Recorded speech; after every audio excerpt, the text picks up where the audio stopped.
cascade, like a waterfall of leads that come directly from that video. Retired FBI Special Agent Lance Lysing says the video images could be the key to helping investigators break the case. We're going to hope that a family member, a friend, somebody who knows that person is going to report them. That's the tip you need. The Pima County Sheriff's Department says thousands of new tips have been received since the footage was released. A neighbor says authorities also questioned her about her home surveillance cameras, particularly from the night Guthrie disappeared. When the name Nancy Guthrie first surfaced in the investigation, attention focused where it usually does, on timelines, locations, and last known movements.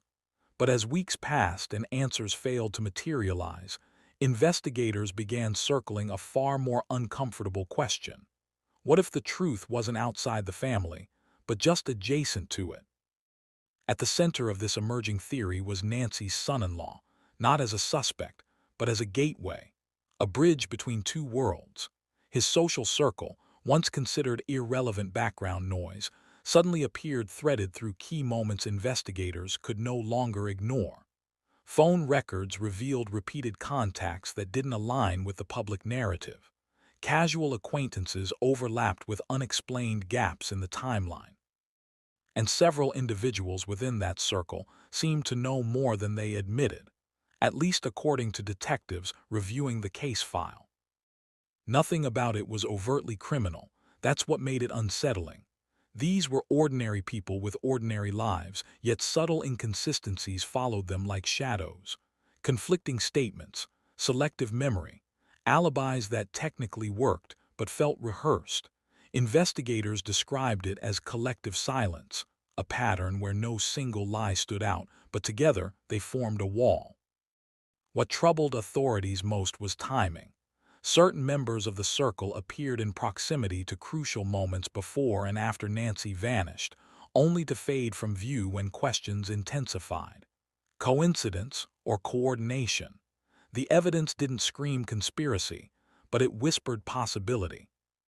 As this chapter unfolds, we begin where investigators did, not with accusations but with unanswered questions.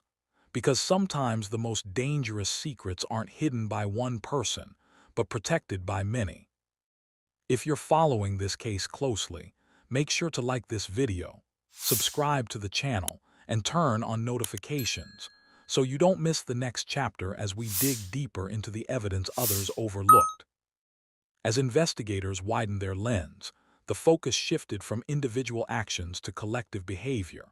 What stood out wasn't a single incriminating move, but a pattern, small, easily dismissible details that began to align once examined together. The son-in-law's inner circle had something in common beyond friendship: proximity to key developments in Nancy Guthrie's case, both before and after everything unraveled. Digital footprints became the first crack in the surface. Phone data showed bursts of communication among several members of the circle during critical windows, late-night calls, rapid text exchanges, and sudden silences that followed. None of it was illegal on its own. But when investigators mapped those communications against the timeline, the rhythm felt deliberate. Conversations spiked just before public developments, then dropped off as if everyone knew when to stop talking. Then came the inconsistencies. Witnesses connected to the group gave statements that were technically sound, yet subtly conflicted with one another. One person recalled a meeting happening earlier than it should have. Another insisted a vehicle was parked somewhere it shouldn't have been. These weren't explosive contradictions, just enough to suggest coordination rather than coincidence. Detectives noted that such discrepancies often appear when stories are discussed beforehand, not remembered independently. Perhaps most unsettling was how quickly the circle closed ranks. When questions grew more direct, cooperation cooled. Phones went unanswered. Social media accounts were locked down or quietly deleted. It was as if an unspoken agreement had been reached: say less, reveal nothing, wait it out. For seasoned investigators, that kind of synchronized withdrawal raised red flags. Still no charges, no arrests, just mounting tension between what could be proven and what felt true.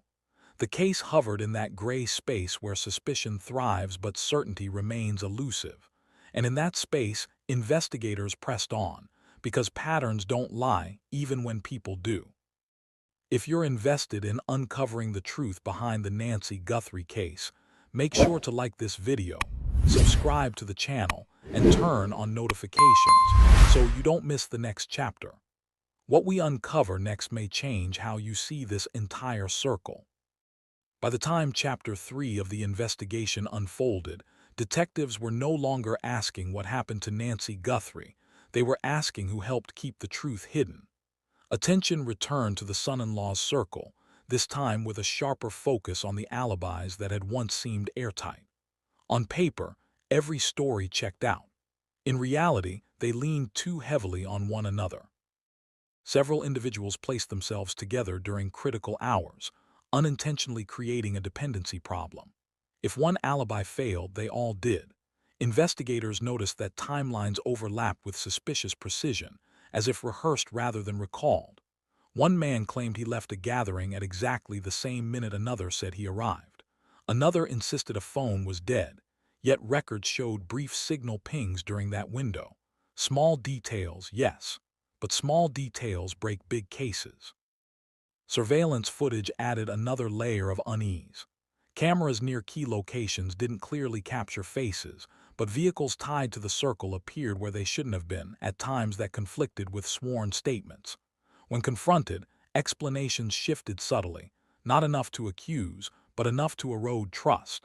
Detectives described it as alibi drift, when stories slowly change as pressure increases. Meanwhile, investigators uncovered past incidents linking members of the group to questionable behavior. Nothing criminal, but enough to suggest a comfort with bending the truth. Financial stress, personal grievances, and quiet resentment surfaced, painting a picture of people with motives that didn't align neatly with their calm public image. Still, the most chilling realization was this: no one in the circle seemed surprised by the investigation's direction. Their reactions were muted, calculated, almost expected. For detectives, that suggested preparation, not panic. Investigators recognized a decisive shift. The son-in-law's circle stopped offering explanations altogether. Phones went quiet. Messages were left unread. What had once been cooperative distance hardened into calculated silence. To seasoned detectives, that change spoke volumes. Innocent people talk. Groups with something to protect tend to coordinate when they stop. Subpoenas followed. Phone records, location data, and financial activity were pulled side by side, not to prove guilt outright but to expose patterns. What emerged was unsettling: synchronized behavior.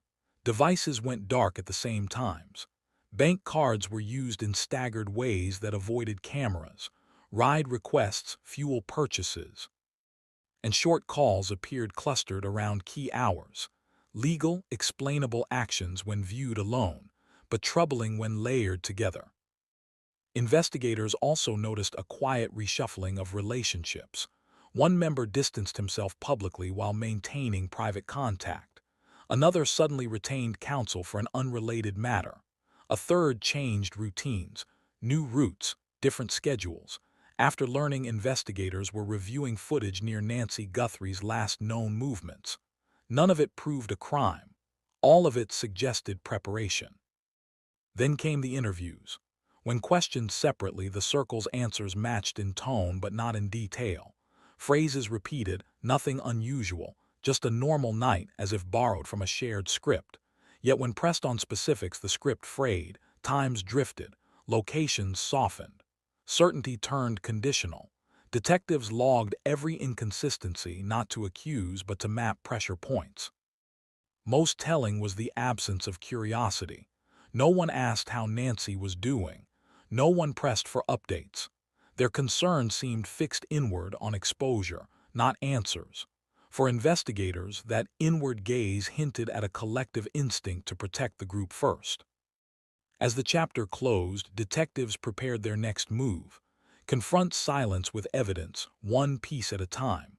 Because silence can be powerful, but it's rarely permanent.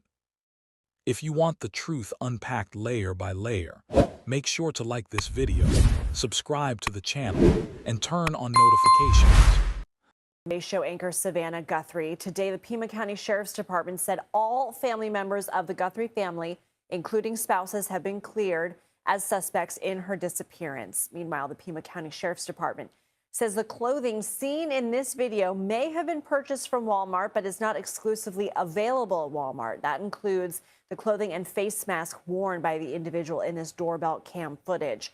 Right now, it's not clear whether the items were bought online or in person at a store. It comes as a law enforcement official tells CBS News they have deployed signal sniffers. This is a high-tech tool that can potentially detect emissions from Nancy Guthrie's heart pacemaker.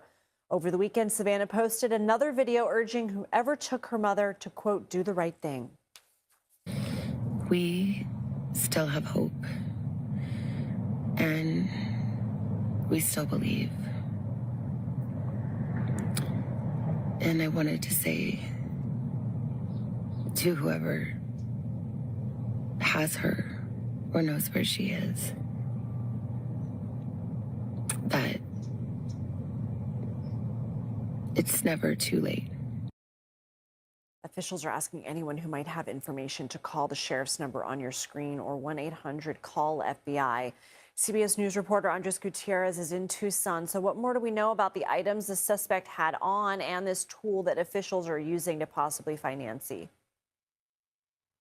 Yeah, at this point, investigators believe that the suspect may have done some one-stop shopping. While, yes, not all the items are sold at Walmart, we do know that one that is important is the Ozark Trail hiker backpack that's 25 liters that has those distinctive stripes there on the back. That were seen in that doorbell camera. Right now, investigators have been here at the local Walmart stores scrubbing through surveillance video as well as going through the in-store records, trying to figure out who may have purchased this either in-store or online. At the same time, the investigators are processing male DNA profile recovered from a glove that was found here near the scene. That profile is right now being entered into a national DNA database. If there is a hit, it could lead them to a suspect's name. And then, as you mentioned, there is the high-tech resources that they are using. Authorities are using what they are calling a signal sniffer. That's a radio frequency detection device that's usually mounted on a helicopter. Investigators are trying to detect any faint emissions from Nancy's pacemaker. If that device emits even a weak signal, it could help narrow down where ground crews should be searching next. Lindsay. All right, let's talk about the statement from the sheriff's office saying that they have cleared the Guthrie family of any involvement in Nancy's disappearance. What more did they say? Well, the sheriff was very direct. He said that Nancy Guthrie's family is not under suspicion. He pointed out that the family has been very cooperative from the start. In fact, he said that people should stop speculating online. He called the family victims in this case. He says that law enforcement remains focused on the mass suspect that they've seen in that doorbell camera, but also the forensic evidence that they're working through right now and trying